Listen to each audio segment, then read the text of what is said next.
Pensar en catástrofes ambientales, pensar en la contaminación de medicamentos, los brotes, situaciones que está pasando también la Argentina con el fentanilo. Pensar en la medicina del viajero, en los recién nacidos, en la importancia de las vacunas, la renovación de lo que es el calendario de vacunación, el virus sincitial respiratorio, entre otros tantos temas. Un programa sumamente completo en estos 2 días que los vamos a resumir a partir de ahora en este especial que hace Canal C Argentina desde el 16º Congreso de la Sociedad de Infectología de Córdoba. Así comienza.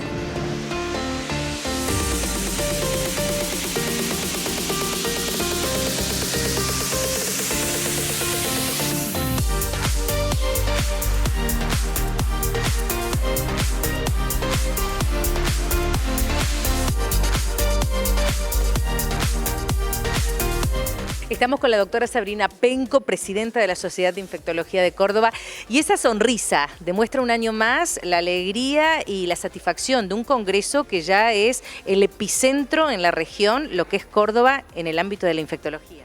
¿Qué tal, Ale? Buen día. Sí, la verdad que estamos muy contentos. Las expectativas son superadas año a año. La verdad es que el año pasado tuvimos cerca de 800 inscriptos y este año ya hemos superado los 800, así que van a ser 2 jornadas intensas. Esto que vos decís del epicentro, la verdad es que hoy en la jornada inaugural decíamos que el Congreso de Infectología de Córdoba ya es un hito en nuestra ciudad y para nuestra especialidad. Todos esperan el mes de agosto, que saben que son este evento, para asistir. Si bien el Congreso está enfocado a la infectología, tenemos especialidades amplias, tratamos de que el programa científico sea bien abarcativo y que no solamente nos reúnan infectólogos, sino a todas las especialidades que ven pacientes con patologías infecciosas. Y por eso también entendemos que se habla de la 10ª jornada de control de infecciones, en donde hay muchas enfermeras, enfermeros, ¿no?, que son también los que vigilan de alguna manera todo lo que tiene que ver con la infectología.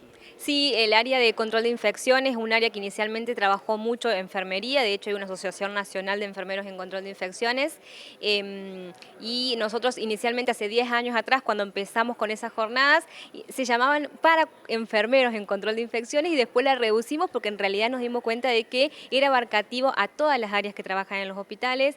Los médicos infectólogos somos parte, digamos, de esa área, entonces el comité se amplía a un montón de gentes, porque bueno, ahí se trabaja mucho lo que es la seguridad en los procesos, para la seguridad del paciente y la calidad dentro de las instituciones de salud.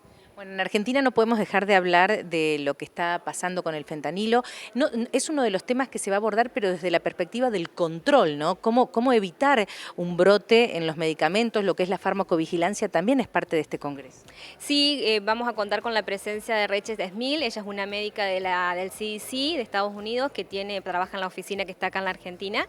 Ella va a venir a contarnos un poco de la experiencia desde el CDC en el trabajo sobre brotes asociados a medicamentos vencidos que han tenido en los Estados Unidos, y sobre algo que participaron ellos como oficina regional en Chile. No están participando actualmente de lo del fentanilo aquí en la Argentina, pero bueno, es una mirada de cómo actuar ante estas situaciones, digamos. Bueno, medicina del viajero, estoy pensando, hepatitis, HIV, son temas que están, Chagas, tuberculosis, parte de todo lo que van a hacer estos 2 días. Sí, las enfermedades endémicas, como vos decís, la tuberculosis, que sigue creciendo los casos año a año, la enfermedad de Chagas, que sigue siendo prevalente en nuestro país, fiebre hemorrágica argentina, con un brote muy importante que tenemos en estos momentos en el sur de la provincia, bueno, patologías que uno piensa que ya no existen, pero que permanentemente hay aparición de casos, y eso requiere una mirada diferente. Por ahí algunas patologías que tenemos tratamientos desde hace muchos años y son lo que se llaman patologías desatendidas. Bueno, siempre hay un ámbito de investigación y de nueva línea de trabajo dentro de la infectología. Médicos de todas partes, y este año, en un ratito vamos, yo me voy a colocar la vacuna de la hepatitis B. ¿Por qué? Porque me coloqué una sola dosis y no volví, doctora. Pero veo que hay hasta un vacunatorio aquí hoy para los profesionales incluso. Sí, bueno, incentivando lo que es vacunas. Las vacunas son una de las estrategias de salud pública que más vidas han salvado a nivel mundial. Nosotros como personal de salud tenemos que incentivar a que nosotros mismos como personal de salud nos vacunemos, así que desde el área de epidemiología del Ministerio de Salud de la provincia de Córdoba hemos hecho el contacto para que haya un stand con vacunas obligatorias en calendario de personal de salud. Nosotros tenemos un calendario obligatorio de tener, dentro de lo que incluye la hepatitis B, como vos decías, la de la gripe, COVID, Prevenar, eliminar, que es la neumonía para grupos de riesgo. Entonces la idea es incentivar a los médicos que participen del evento a que se coloquen esas vacunas faltantes dentro de su calendario. Estamos con la doctora Carolina Nanclares, ella es médica de Médicos Sin Fronteras y está aquí en Córdoba, así que bienvenida, doctora. Muchas gracias. Bueno, su conferencia, que fue la apertura inaugural de este congreso, de este 16º congreso, hablando de las enfermedades post-catástrofe. Y en un mundo que decimos, más allá de lo globalizado, en un mundo que habla del cambio climático, esto vino, no es y ya está, y cómo lo trabajamos, cómo lo abordamos, qué hacen ustedes y qué tenemos que tener en cuenta en la sociedad. Bueno, sí, como bien decís, con el tema del cambio climático estamos viendo desastres naturales cada vez más frecuentes y cada vez más graves, también con mayor afectación de la población y con consecuencias a nivel de salud pública, entre ellas infecciosas, pero no son las únicas, claramente. Y bueno, la idea era un poco estar acá y contar la experiencia que tenemos desde Médicos Sin Fronteras en esto. Médicos Sin Fronteras como organización humanitaria respondemos en situaciones de crisis humanitarias por conflictos armados, por catástrofes naturales, epidemias, y bueno, acá era un poquito compartir desde nuestra experiencia cómo manejamos este tipo de situaciones. Nosotros pensamos que de pronto nunca nos puede tocar una catástrofe y siempre decimos, bueno, si algo pasa, ustedes los médicos a veces también se sorprenden con alguna catástrofe. Entonces, ¿cómo se trabaja interdisciplinariamente? ¿Cómo se preparan? ¿Cuáles son los abordajes? Pienso en voz alta, ¿siempre hay un plan de contingencia o no siempre? Bueno, muy importante que la catástrofe en general no se anuncia, ¿no? Viene y ocurre y no sobrepasa, o sea que es una situación inesperada, aguda y que sobrepasa las capacidades. Pero la importancia es que frente a un mundo donde esto está ocurriendo cada vez con más frecuencia, es la preparación, ¿no? Y anticiparse a saber que esto va a ocurrir y qué haremos en caso de que eso ocurra. Entonces, por ejemplo, nosotros desde Médicos Sin Fronteras siempre tenemos lo que llamamos los planes de preparación. En cada situación o en cada contexto donde trabajamos es un poco evaluar cuáles son las enfermedades del lugar, cuáles son las situaciones o histórico de eventos que han ocurrido y en base a eso armamos un plan de contingencia, un plan de preparación. Pero ocurren situaciones como la que yo describí que ocurrió en Haití, donde no había habido cólera en más de 100 años y después del terremoto ocurrió lo que nadie estaba esperando, que fue una masiva epidemia de cólera que se cobró miles y miles de vidas. Y esto para aquellos que de pronto no entienden a lo mejor, o la gente que no está tan en detalle de lo que es la infectología. ¿Por qué ocurre? ¿Por el mundo globalizado? ¿Había alguien que tenía esta enfermedad? ¿Se generó por el desplazamiento? Para entenderlo. Sí, bueno, en general los brotes ocurren porque hay presencia de una enfermedad en ese lugar o la otra alternativa es que sea introducida si es que no está y frente a condiciones favorables de transmisión se den la transmisión. Y eso fue un poco lo que ocurrió en Haití, que fue introducido a partir de un lugar donde había un brote activo de cólera con unas personas que lo tenían pero no estaban enfermos y a partir de ahí se produjo contaminación del río y a partir de ahí la diseminación de la enfermedad. Estamos con el doctor Davor Martinovic y a él me voy a referir para preguntarle sobre la multiresistencia de bacilos gram negativos. Y ustedes dirán, ay Alejandra, ¿cómo sabe? Pero no, en realidad, ¿qué son los bacilos gram negativos? ¿Qué es la multiresistencia? ¿Para qué se investiga y qué impacto tiene? Bien, hola Ale, buen día. Bueno, los bacilos gram negativos son un grupo de bacterias muy relevantes en infecciones en humanos porque forman parte muchas veces de nuestras bacterias habituales, especialmente las que más nos preocupan hoy en día. Y la multiresistencia es un fenómeno que se viene dando hace ya algunas décadas, pero que se aceleró desde la pandemia, donde justamente por el sobreuso muchas veces y en ocasiones mal uso, muchas veces la automedicación es parte de ese mal uso, lleva a que las bacterias, que evolucionan muy rápidamente porque son organismos muy simples, adquieran desde el medio ambiente y comparten entre sí genes que les dan resistencia a estos antibióticos. Entonces de a poco nos vamos quedando sin alternativas para tratarlos. Es un escenario bastante complejo porque se estima que de acá a 25 años la resistencia sea la principal causa que lleve a muerte de personas en el mundo. Entonces es hoy el momento de estar precavidos, de vigilarlo, de tratar de generar nuevas opciones de tratamiento y de cuidarlas para que idealmente nos duren muchos años y poder evitar este escenario tan amenazante. Bueno, estamos hablando con uno de los bioquímicos de referencia que participa de este 10º Congreso de Infectología. Me quedo con esto. Hablar de acá a 25 años que la multiresistencia va a ser un factor de muerte porque, para que la gente entienda, no va a haber medicamentos que puedan luchar contra esas bacterias porque van a estar muy fuertes. ¿Se puede decir así? Exactamente, se puede decir así. Las bacterias se van perfeccionando, son muy inteligentes, aunque parezcan tan simples, van compartiendo información entre sí y se van volviendo una amenaza donde ya nos vamos a quedar posiblemente sin tratamientos. Sobre todo en infecciones complicadas de pacientes internados, especialmente donde más se ven es en neumonías o en infecciones de la sangre.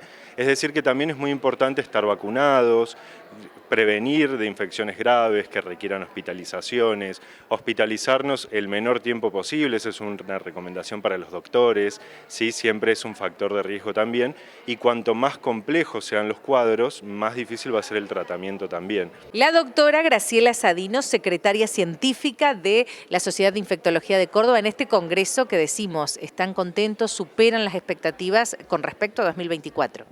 Mira, la verdad estamos muy contentos porque la sala se ve llena y la gente se queda en todas las charlas, hay mucha participación de preguntas, así que realmente estamos muy contentos.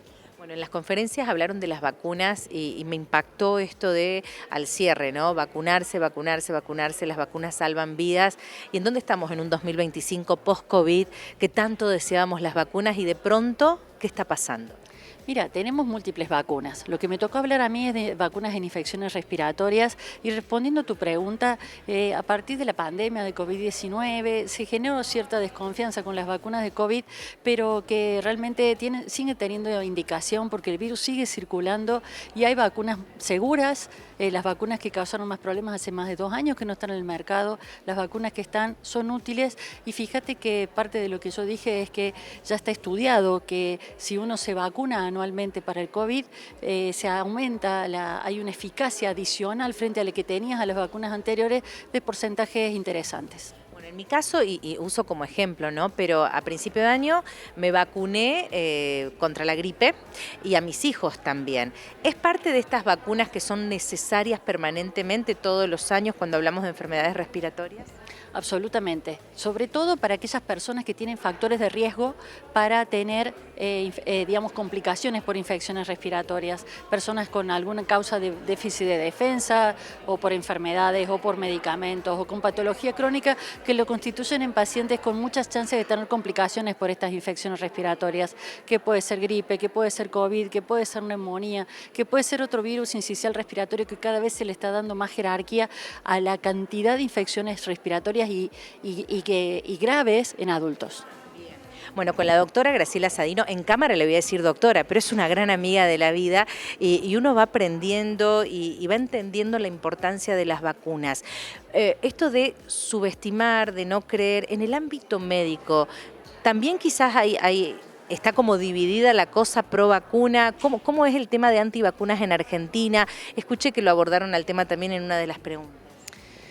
Mirá, creo que el movimiento antivacunas no es tan fuerte en Argentina, pero que hay gente antivacuna, pero que también hay gente que a lo mejor no sea antivacuna, sino que desconoce cuál es la relación beneficio-costo de colocársela.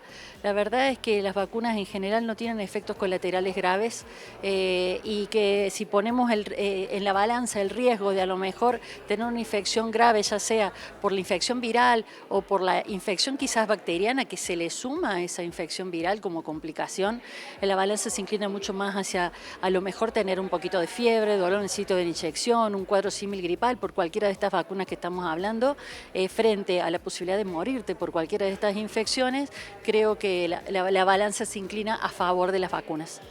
El Ministerio de Salud de la Ciudad de Buenos Aires está presente a través del doctor Vizcayar, que ya lo tenemos aquí, porque hay que hablar, ¿no?, de la medicina del viajero, hay que hablar de esta cuestión de la fiebre amarilla. Uno dice, se puede viajar mucho. Ahora bien, ¿cómo nos preparamos para viajar, doctor? Bienvenido a Córdoba. Muchas gracias por la bienvenida.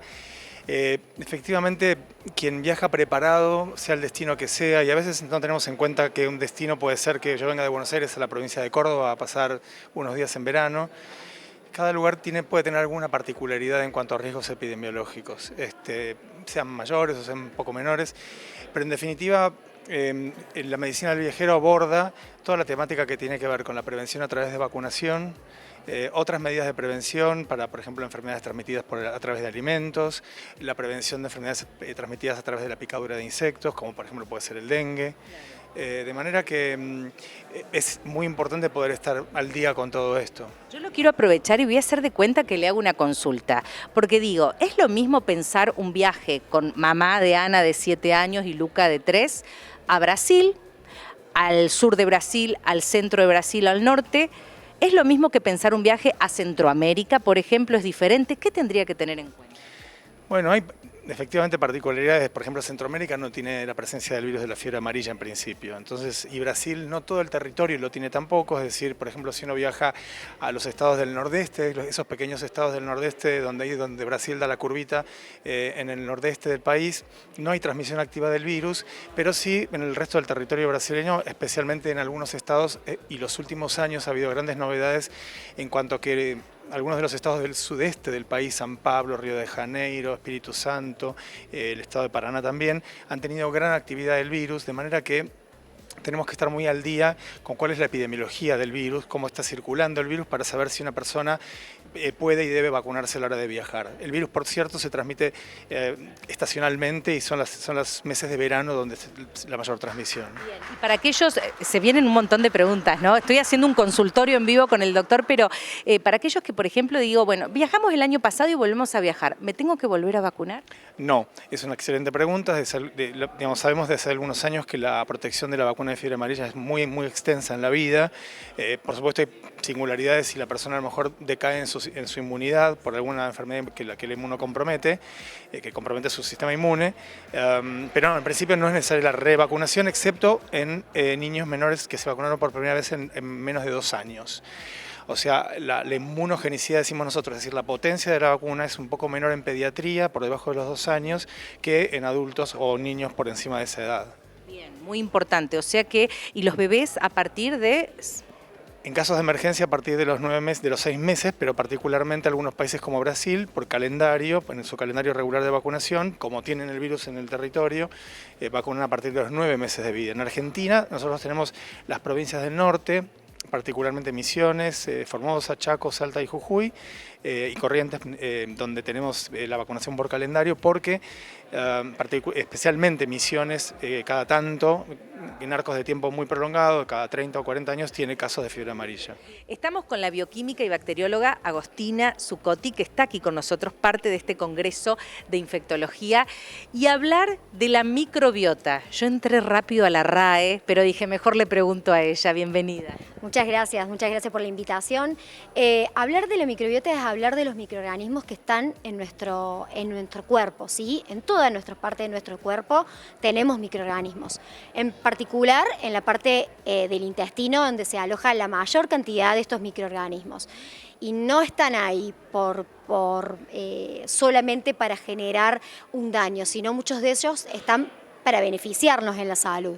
Entonces, lo que se va a plantear un poco en esta mesa redonda es hablar las generalidades, cómo se comporta este microbioma, cómo va a estar influenciado por algunas patologías y principalmente lo que me toca a mí es cómo se va a ver o cómo se va a interpretar los resultados del laboratorio a nivel del microbioma intestinal. Bueno, pensando en esto, microbioma y cómo se comporta de acuerdo a las patologías.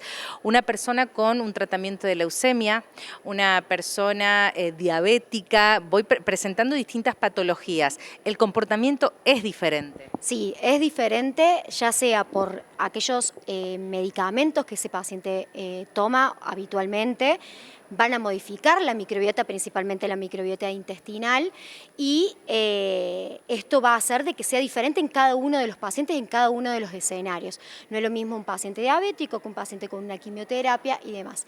Y hoy lo que se sabe o lo que se está estudiando es si realmente la microbiota que tiene ese paciente condicionó a que tenga, por ejemplo, diabetes, arteriosclerosis, depresión y demás. Esto se está estudiando y cada vez podría ser como una respuesta que se encuentra dentro de lo que es la medicina y la ciencia. Por supuesto, se está avalando mucho esta teoría de que en realidad la microbiota predispuso a ese paciente a generar ese tipo de patologías.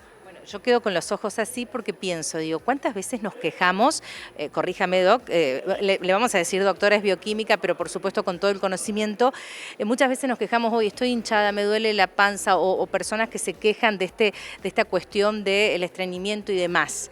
¿Tiene que ver todo este combo integral que somos con la posibilidad de cómo lo cuidamos y a futuro pensar en una enfermedad que se puede tener un desenlace? Exactamente, lo que estamos tratando de hacer es entender cómo es que estas patologías llevan a, como vos decís, a algún tipo de manifestación. Muchas veces, ¿en cuántas veces te ha pasado que uno se siente nervioso y le duele la panza? Siempre, lo primero. Tiene una explicación y es esa conexión que tiene continua la microbiota intestinal con la parte cerebral y la generación de hormonas y un montón de características que tiene y que van siendo simultáneas, ¿bien? Entonces eso va a tener la explicación de muchas de las cosas que nos pasan hoy en día. Es porque quedé sorprendida cuando en su conferencia habló de la difteria, que es cierto, ¿no? Uno siente esa palabra como muy arcaica, muy vieja, y de pronto en el mundo hay casos.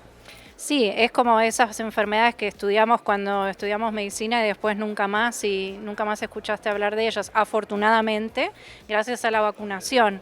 Pero estamos viendo cada vez más frecuentemente en los últimos, vamos a decir, casi 10 años, brotes de difteria en contextos de crisis, porque la cobertura de vacunación está bajando y se dan las situaciones de desplazamientos masivos de población donde se generan las condiciones para su transmisión. Y cada vez estamos viendo más brotes de difteria, con lo cual desde Médicos Sin Fronteras al menos es una enfermedad que la estamos incluyendo ya como parte de nuestra preparación, planes de preparación y de contingencia para tenerla en cuenta. Bueno, yo como periodista de salud muchas veces abordo el tema de hepatitis A, hepatitis B, hepatitis C.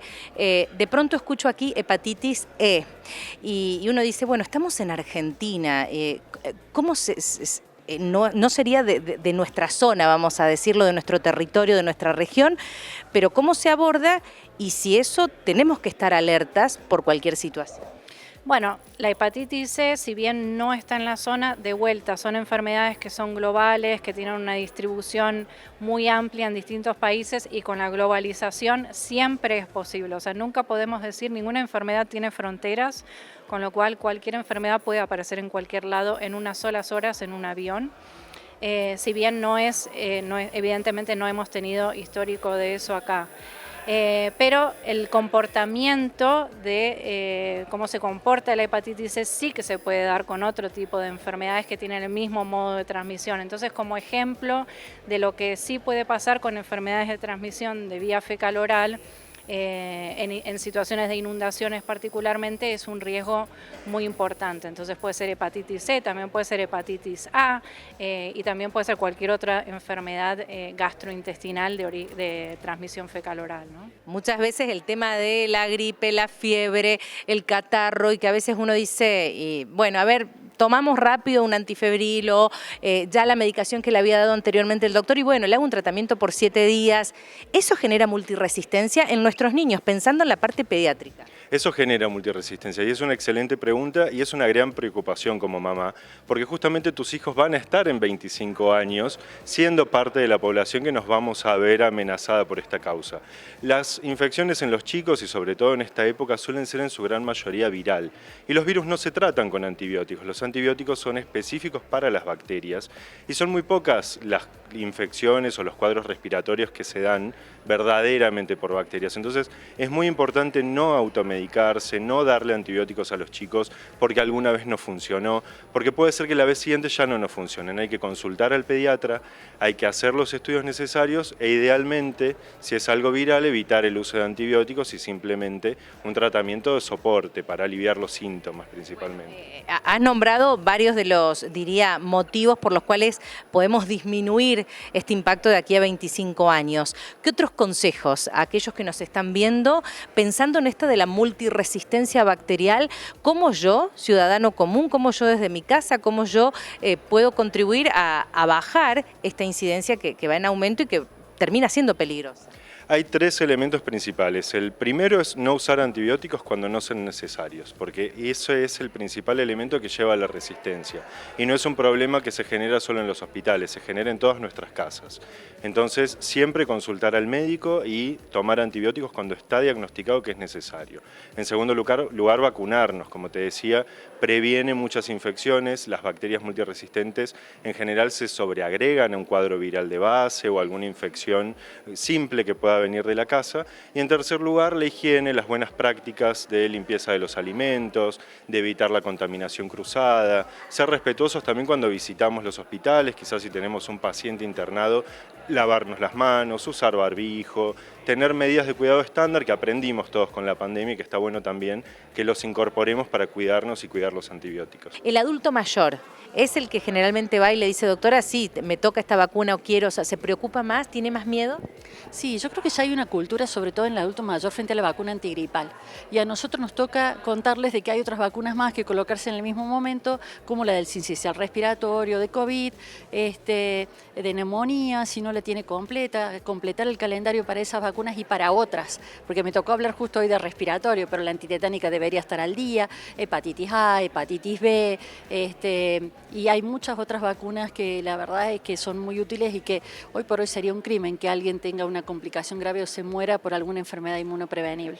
Claro, pensándolo en voz alta, cuando se habla de vacunas lo relacionamos mucho con el calendario de vacunación de los más chiquitos, pero a lo largo de la vida es ir reponiendo y reforzando.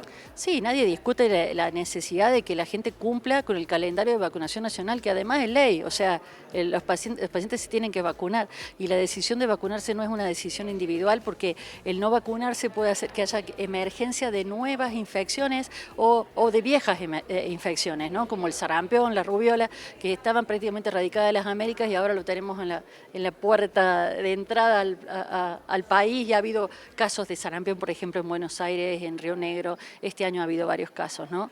Entonces, yo creo que hay una cultura de vacunar al niño y hay que tomar conciencia de la necesidad que por ir sumando años no tenemos menos necesidad de estar vacunados. Por último, recibieron el beneplácito del Consejo Deliberante, están muy contentos, más de 800 inscriptos, o sea, se superó el número del año pasado. Sí, la verdad es que nos alegra muchísimo y también aprovecho para agradecer que el Consejo Deliberante ha dado el beneplácito a este congreso, que ya es la edición número 16 del congreso y la 10ª de jornadas de control de infecciones. Y la verdad que creo que es algo que lo viene a jerarquizar un poquito más, un congreso que ya vamos sumando años y jerarquía, y la verdad es que es un placer y un honor poder participar en la organización de esto. Aparte de lo que es la fiebre amarilla, ¿tener en cuenta otras precauciones, otros cuidados? Y bueno, sí, digamos, depende del destino, pero en general para todo lo que es nuestra región, nuestro continente, pero particularmente Centroamérica, Sudamérica, dengue, Zika, chikungunya, que ya los decimos como si fuese una oración, pero son virus que son transmitidos a través de mosquitos. Dengue, Zika y chikungunya lo transmiten Aedes aegypti, sí, es un virus, un mosquito que está muy activo, que lo tenemos en todo nuestro territorio, hasta digamos, la Patagonia. Pero en todo el resto de los países de la región. En 2023, por ejemplo, el virus chikungunya que ingresó al continente americano en 2013, en Centroamérica, en el Caribe, mejor dicho, invadió Paraguay con un brote descomunal como nunca se había dado en ninguna parte antes, de manera que son enfermedades emergentes que no tenemos muy claro cuánto van a golpear en el momento que se presentan. El año pasado, por ejemplo, Córdoba y todo el resto del país tuvo un brote de dengue, el mayor de la historia desde que se registra la enfermedad. Hoy llegaba gratamente al aeropuerto y veía que están todos los banners, los carteles alertando sobre sarampión, que también es una enfermedad que estamos transitando un brote en la ciudad de Buenos Aires y en la región metropolitana de Buenos Aires, es decir, la provincia de Buenos Aires. creemos que estamos en vísperas de poder cerrar ese brote y que el país conserve el estado de libre de sarampión, pero para todo esto, y esto es un mensaje que quiero dar a la comunidad y a la gente que está en audiencia de tu programa, tener muy presente la vacunación de calendario. Toda persona tiene que acreditar después del año de vida 2 dosis de la vacuna que contiene los componentes contra sarampión, rubiola y paperas.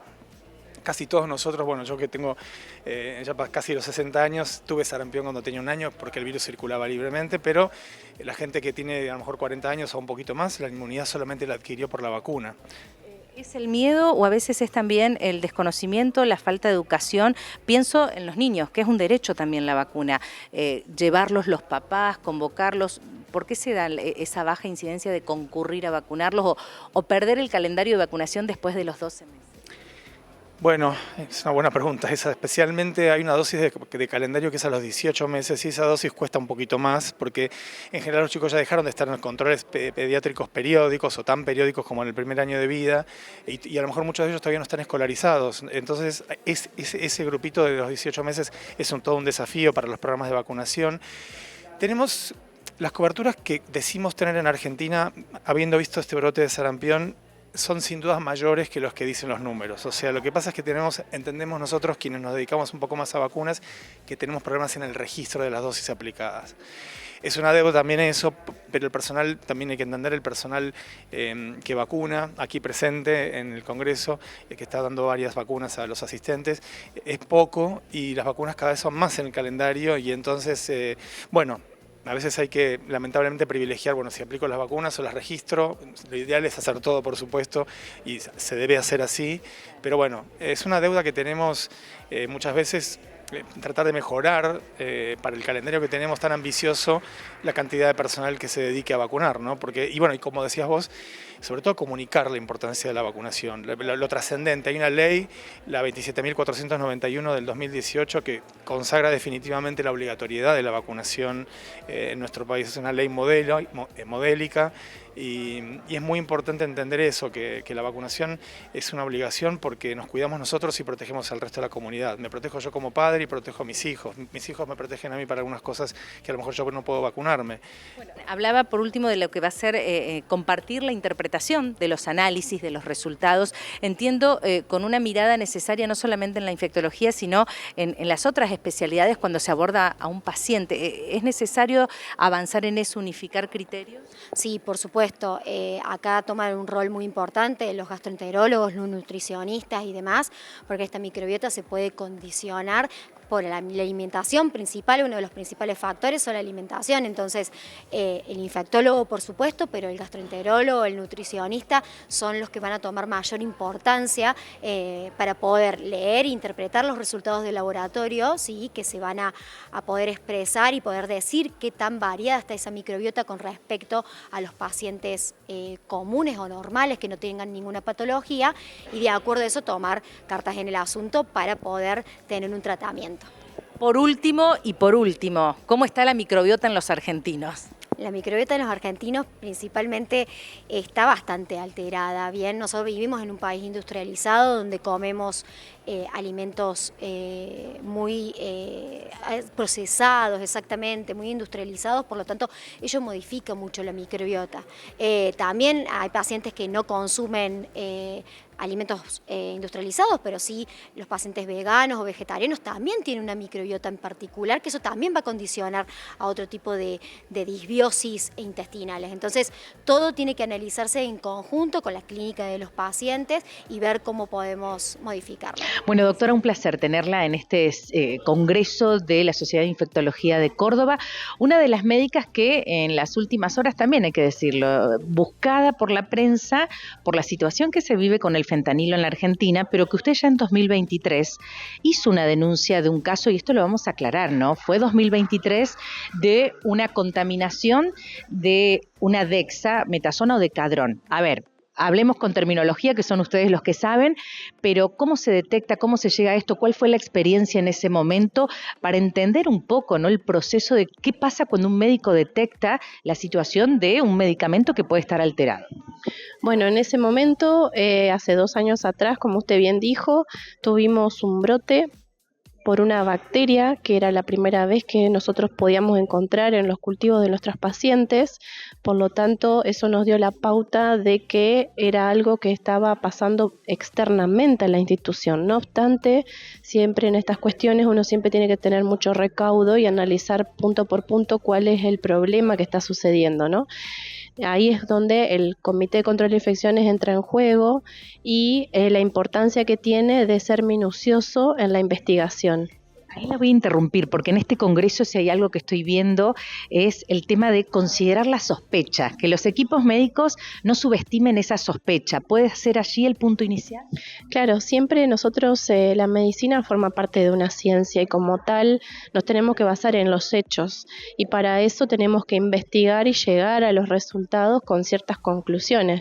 Por eso entonces tomamos cultivos a los pacientes y actuamos en consecuencia. Y cuando tomamos los cultivos, porque ya estaban con fiebre, al encontrar esta bacteria nos dio el puntapié, digamos, de dónde estaría el problema. Ahí entonces tuvimos que empezar a investigar y no obstante, haciendo una autocrítica de paso por paso, tal vez algo que nosotros estaríamos haciendo mal desde la atención médica o de enfermería, en realidad después había sido que era un producto farmacéutico el que estaba contaminado. Bueno, uno piensa, bueno, se llega a esto, se descubre, se sospecha y se comienza a investigar y es algo externo a la institución sanitaria. ¿Lo manifiesta el paciente en esta instancia? ¿Ven que no tiene como el proceso adecuado clínico cuando se le coloca esta medicación? Digo, son muchas las preguntas para aquellos que no estamos en el ámbito médico permanentemente. Sí, por supuesto. O sea, todos los medicamentos que nosotros estamos consumiendo, ya sea en una institución por internación o en las farmacias, cuando uno compra o lo que sea, están siempre bajo un sistema de farmacovigilancia. Y todo producto que está siendo comercializado es porque pasó ciertos controles, ¿no?, correspondientes para ser aprobado y por ende salir a la circulación.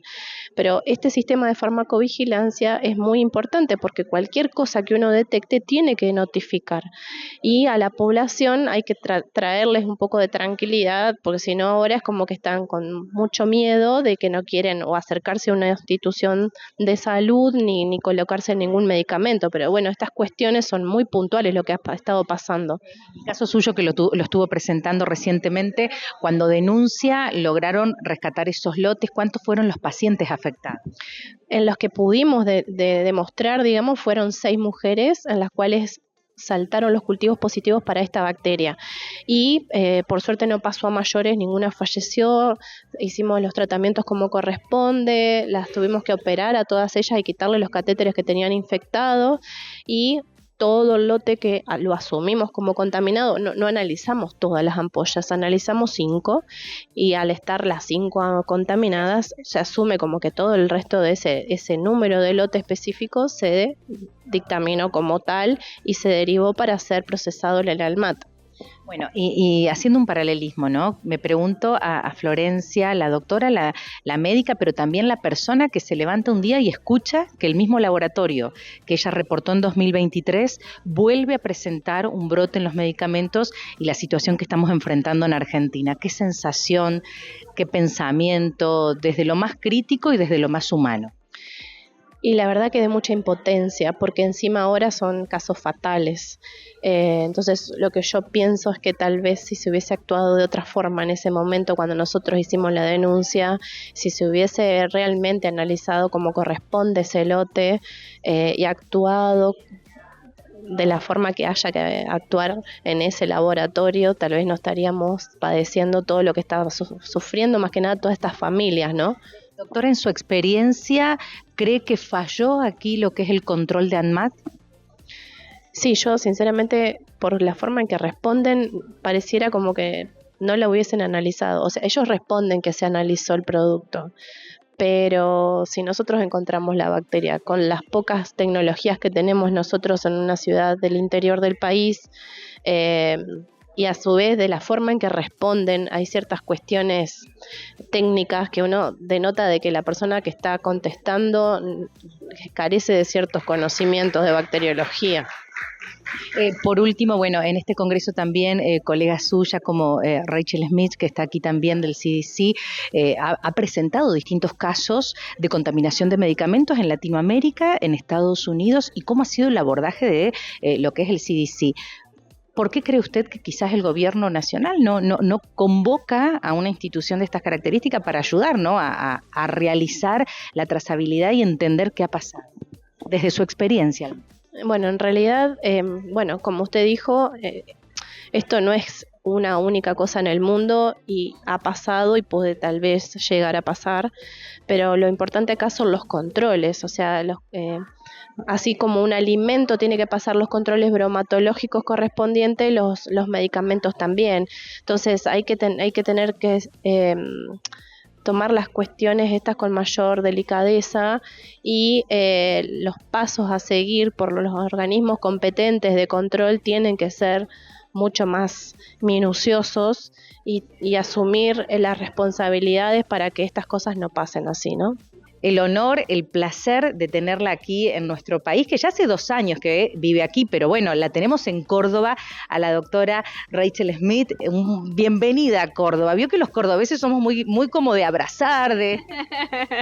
Gracias por la oportunidad de hablar con vos. Bueno, estamos en este congreso de infectología, médicas referentes del mundo que hoy se hacen cita aquí, tanto local, nacional y provincial.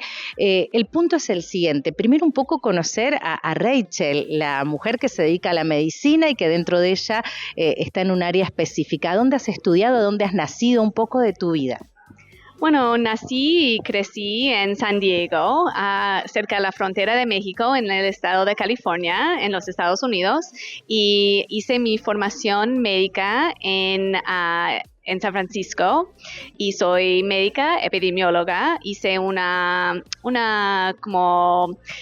fellowship de CDC, eso es como entré al CDC y he trabajado por CDC por los últimos 14 años y los últimos 2 en la Argentina. Y lo dice muy contenta. Pienso en esto. ¿En qué momento la doctora Rachel decidió ser epidemióloga? Si desde niña se imaginó trabajar en este ámbito y no quedarse solamente en un pedacito del planeta, sino mirar a la región y a partir de allí toda la expansión. Sí, ok. Y bueno, yo sabía que quería ser médica desde mi niñez, pero durante mi tiempo en mi formación médica asistí en una clase con un epidemiólogo que se llama Art Reingold, que trabajaba en CDC, y él nos mostró unas fotos impresionantes de él trabajando para terminar el brote de smallpox, no sé cómo se dice en español, pero sí, y me emocioné y decidí, eso es lo que quiero hacer. Así que después de mi formación médica, decidí presentar mi solicitación a CDC para trabajar allá. Bueno, nació en Estados Unidos, habla un español perfecto. Previo a la entrevista dijo, me miró, perfecto el español. Bueno, 2 años en Argentina nos permite habernos formado en Estados Unidos con una idiosincrasia y una estructura distinta quizás a cuando desde México hacia abajo bajamos a la región. La primera observación a nivel ya más global, si se quiere, cambia mucho la medicina que tenemos allí o el abordaje con respecto a las Américas, para entender a dónde estamos parados, cuál es la visión que podés aportarnos en similitudes y diferencias y en cuestiones a mejorar. Sí, yo trabajo con un enfoque de la resistencia a los antimicrobianos y también el fortalecimiento de las medidas de prevención y control de infecciones. Así que me imagino que hay muchas diferencias entre los sistemas médicos en Estados Unidos y en la Argentina, pero uno de los que he notado es en Estados Unidos no tenemos como una división tal entre el público y lo privado. Tenemos realmente la mayoría de nuestros hospitales son privados en una manera. No tenemos en nuestro Ministerio de Salud, que se llama Health and Human Services, un brazo de asistencia médica, es salud pública, gobernanza, seguro y otras cosas, pero no tenemos como un sistema de salud público que da medicina, que vea a las personas, eso. Y en la mayoría de países, en América del Sur y Centroamérica, hay este sistema entre los privados y los públicos. Y eso es interesante y cambia la manera en que se puede hacer algunas cosas. Por ejemplo, en la Argentina, yo sé, o como tengo entendido, que asistir en un hospital público es un derecho humano, es un derecho de las personas, los ciudadanos de Argentina, y eso es un poco diferente de cómo pensamos en esto en Estados Unidos, y creo que podemos aprender de la situación acá con este reconocimiento que la salud es un derecho humano. También, no sé, eso es lo positivo, decimos. Sí. Los brotes en medicamentos o medicamentos contaminados, sería la pregunta, ¿son más frecuentes de lo que uno cree, que quizás no conocemos, no se dan a conocer públicamente en distintas partes del mundo?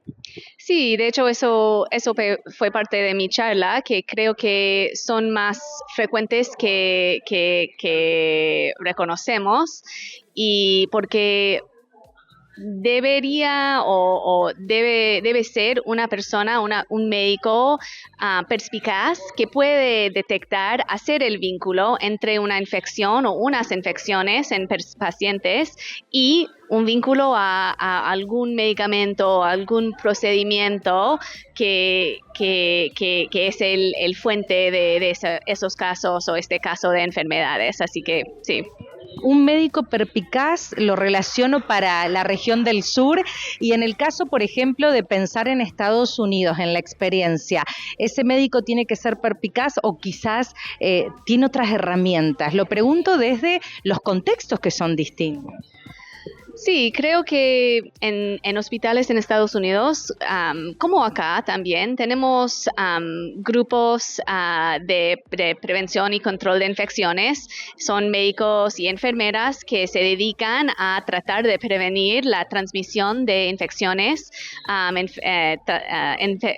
enfermedades infecciosas entre los hospitales, y suelen ser las personas que vinculan una enfermedad a procedimientos en el hospital, la falta de higiene de manos o a veces un medicamento contaminado. Y cuando hablamos de medicamentos contaminados, los casos más recientes para poder compartir con la audiencia de lo que ha presentado aquí, pensando el caso en Estados Unidos, ¿cómo actuaron ustedes para poder dar con este brote y el origen? Y lo que pasa quizás en el caso de Perú, de Chile, Argentina no están participando, pero principalmente Chile y Perú, que ustedes han contribuido a poder investigar. ¿Nos puede contar un poco sobre esto? Sí, yo estaba involucrada en un brote de meningitis fúngica en los Estados Unidos que se convirtió en el brote más grande en nuestro país, vinculado a un medicamento contaminado. Era un brote que nos reveló lagunas grandes en nuestro sistema de regulación de farmacias, y nos enseñó mucho sobre las capas de defensa que no se funcionaron. Sería como el ejemplo del queso suizo, para que la gente entienda, tiene como agujeritos. Entonces, las barreras, las fetas de queso son como barreras, ¿es correcto? Claro.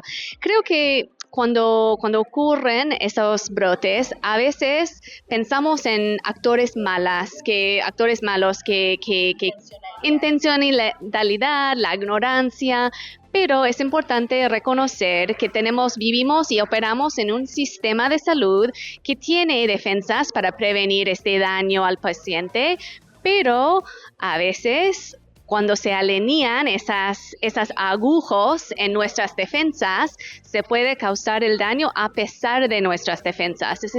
Y es importante reconocer que podemos fortalecer esas defensas porque no vamos a prevenir todas las personas que quieren aprovechar de la situación, pero sí podemos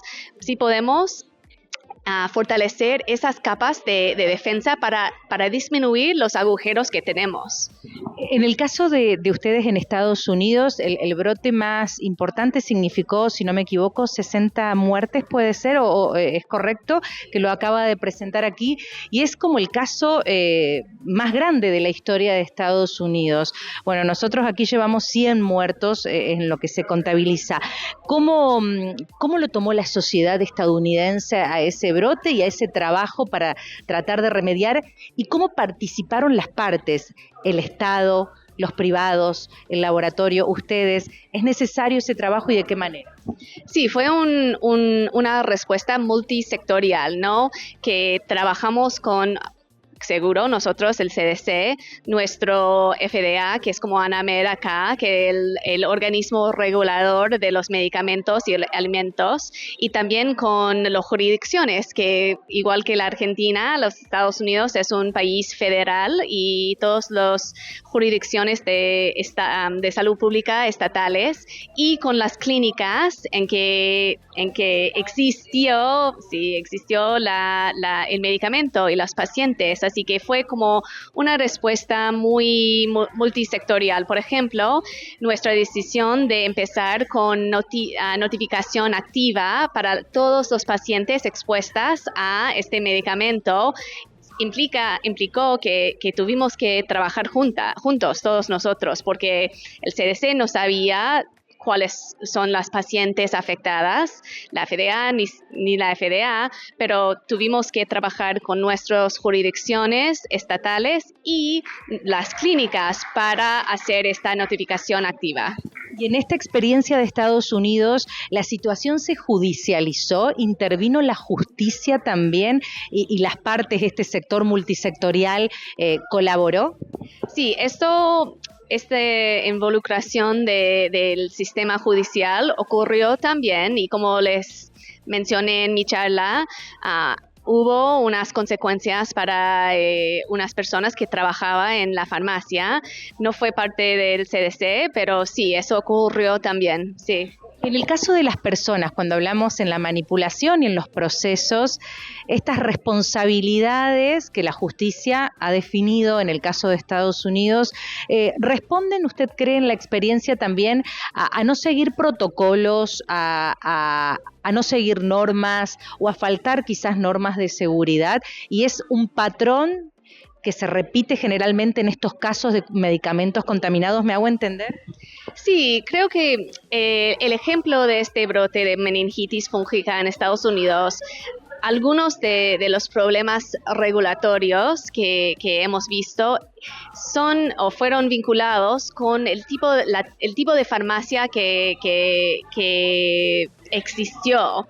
Esta farmacia de elaboración o de compuesto, que es una farmacia que creo que no existe tanto acá, pero es un tipo de farmacia en Estados Unidos que usualmente es bajo menos regulación que las fabricantes como conocido, sí, y esas personas que los dueños de la farmacia aprovecharon de esta baja nivel de regulación y control para empezar a generar miles de viales de esteroide, lo cual no realmente deberían hacer, y eso fue como el núcleo de nuestro brote. Pero sí, cuando la FDA revisó todos los procedimientos y el ámbito de la farmacia, ellos vieron como fallas muy comunes, fallas de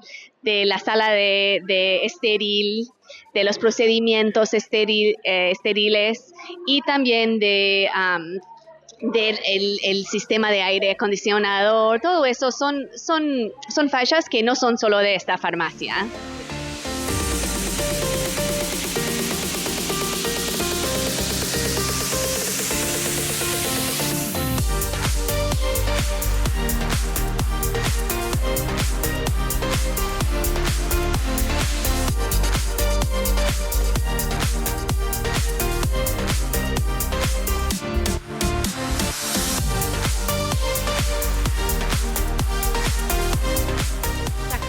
cuando debaten el programa científico, algo tienen que sacar, ¿no? Como que son muchos los temas permanentes de necesidad de abordaje. Bueno, este año, si uno tuviese que decir, mira, Ale, nos faltó tal, pero lo vamos a ampliar en talleres, todo lo que hace la Sociedad de Infectología de Córdoba, que no es solamente para los médicos infectólogos de Córdoba, hay que decirlo, del resto del país también.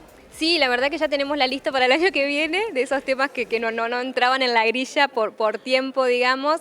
Nos quedamos con muchas ganas de invitar a un médico de Estados Unidos que hable sobre las afectaciones hepáticas en las enfermedades infecciosas, que por ahí todo lo que es el hígado está como muy... Todo pasa por el hígado y no es tan así, pero bueno, sí hay patologías que son enteramente con afectación de ese órgano como primer órgano, y asociado a eso un médico que iba a venir a hablar sobre las reacciones adversas frecuentes de medicamentos que uno usa, como que cree que no le va a pasar nada y sin embargo las consecuencias pueden ser importantes. Así que bueno, ya la lista está ampliándose para el año que viene. Bueno, 2 jornadas a pleno, me imagino la alegría, han superado los 800 inscriptos, esto sigue y aquellos que nos están viendo en el resto del país pueden ser parte de la Sociedad de Infectología de Córdoba. Pueden ser parte de los requisitos de ser médico o enfermero o estar dentro de la rama de la salud.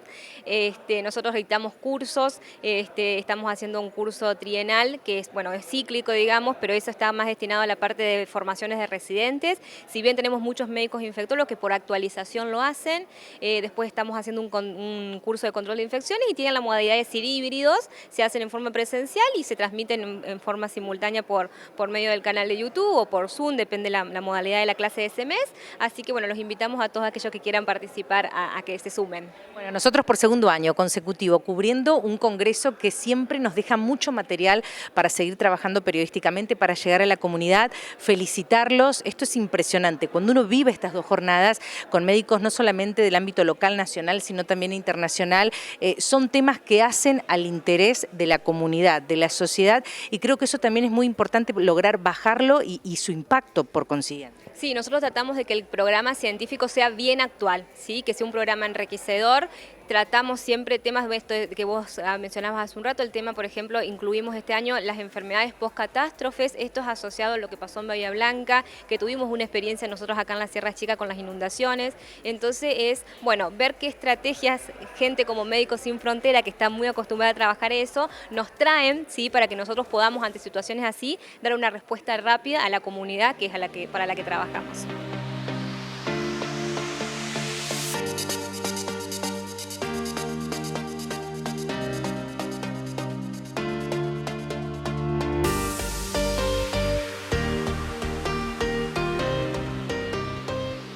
Como siempre decimos, la salud es un derecho de todos, pero también una obligación. Profesionales que se capacitan, profesionales que comparten experiencia, no solamente en el ámbito local, provincial, nacional y regional, sino mundial, porque el mundo es global, y es por ello que este 16º Congreso de la Sociedad de Infectología de Córdoba nos ha dejado muchos tópicos para seguir abordando y nos vamos a seguir acompañando a través de la pantalla de Canal C Argentina. Desde aquí, esto ha sido todo, pero por supuesto, a través de nuestros programas de salud y a través de nuestra pantalla de Canal C, siempre la información precisa para que usted esté informado.